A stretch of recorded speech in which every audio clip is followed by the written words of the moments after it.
All right, hello girls. This is your colored pencil shading tutorial that I want you to do at home before you come to class so that you can have a good sense of control over your colored pencil when we start this shading project for your mandala. Okay, so as you can see in this example, you are going to be blending one color into the next gradually. Okay, and that's something that seems really easy, and it is super effective in this example to create that optical illusion. But if you don't master this, then your project is not going to turn out how you want it. Okay, so right now your project should look like this. Right, it should be totally blank. All of your letters should be sharpied all the way around. All right, so we're just going to set this to the side.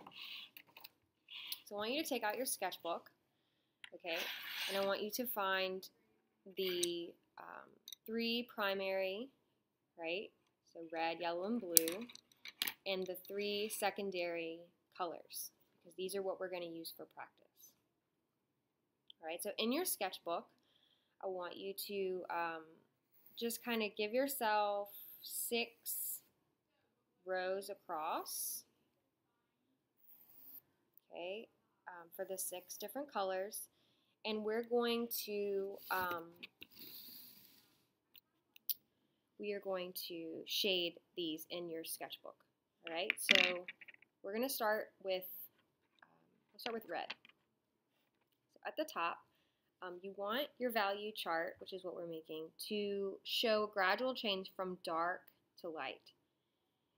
And as you know from your notes, value is always gradual.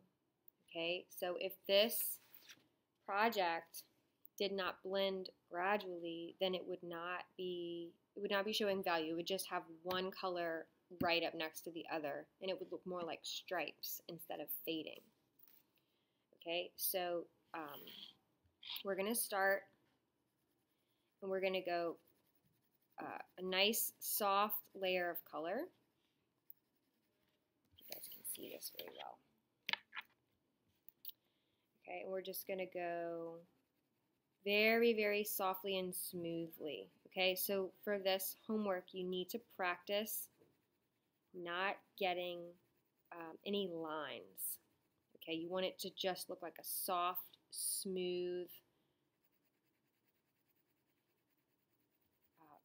foundation of color.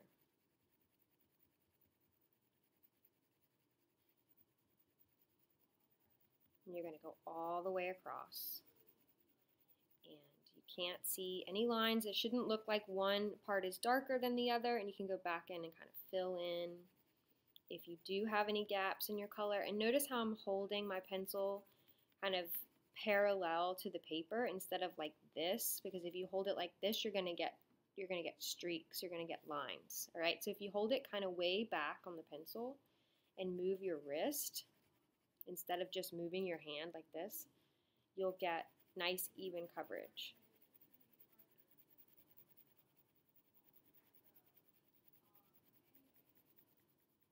Okay, I'm going to go all the way to the edge, and I'm just going to go back to make sure I didn't get any gaps. Okay, so there's my first foundation of color. You can see it. It kind of just gradually doesn't even change. It just is very faint. It's not dark at all. Okay, so this is going to be my lightest side. So over here, I'm going to make it darker. And I want to make this side as dark as I can get it.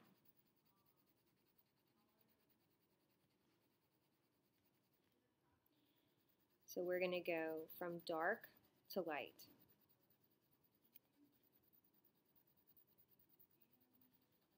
Okay, so if you look now, it's definitely darker, but you can still see some kind of white flecks of paper. So what I like to do, if I've been shading this way, is turn the sketchbook and shade the other direction, because it fills in those holes better. Okay, I'm still not pushing down really hard. I'm not getting any lines, okay? Notice I'm not like pushing down really hard like that and making streaks. I'm still holding the pencil very loosely. My pressure has increased. I am pushing a little bit harder, but I'm not, digging it into the paper. Okay, so I've got this. It's my left, right? I've got this about as dark as I can get it, right? So this is going to be my darkest value, okay? And it's going to gradually change lighter, lighter, lighter, lighter. And this is going to be my lightest value. So I'm not really going to change this part down here. So you want to have about 5 steps from the darkest to the lightest. But there shouldn't be lines in between. Right? You can kind of give yourself like a guideline just so that you know what you're doing. But it should gradually change. Okay, so this next section, I'm going to color a little bit darker than what it is now, but it's still going to be lighter than this end.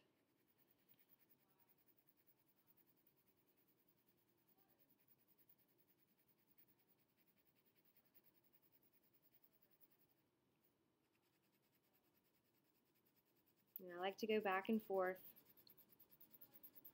to fill in. Okay, so I kind of can see a little bit of a line here, so I'm going to fade it a little bit more.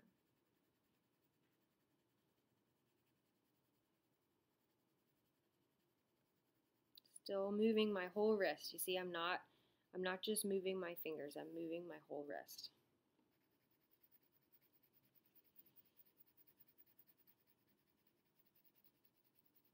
Okay, and I'm going to keep going further, but I'm getting lighter as I move across, because you should be going from dark to light.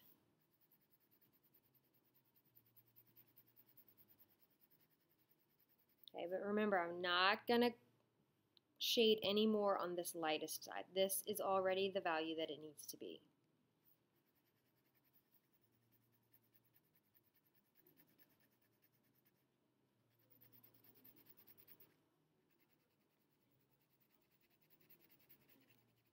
But it shouldn't just stop either, right? So it should gradually get lighter so that when you get to the end of your lightest value, there's no line.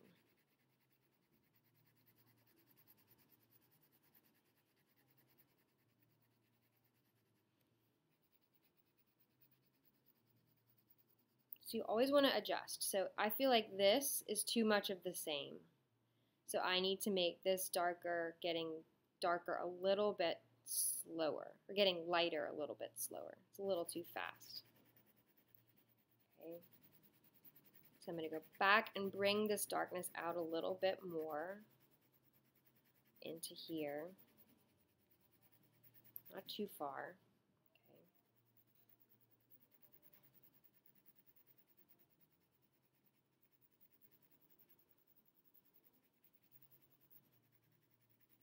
Okay.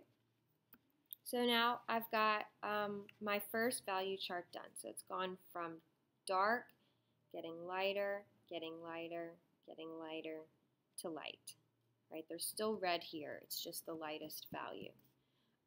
So you're going to do this for all of the colors that you have. Okay, so you should have 6 sections. And yeah, that's it. So go ahead and finish all of these with these colors for homework, and we will continue the shading practice in class. Okay, good luck.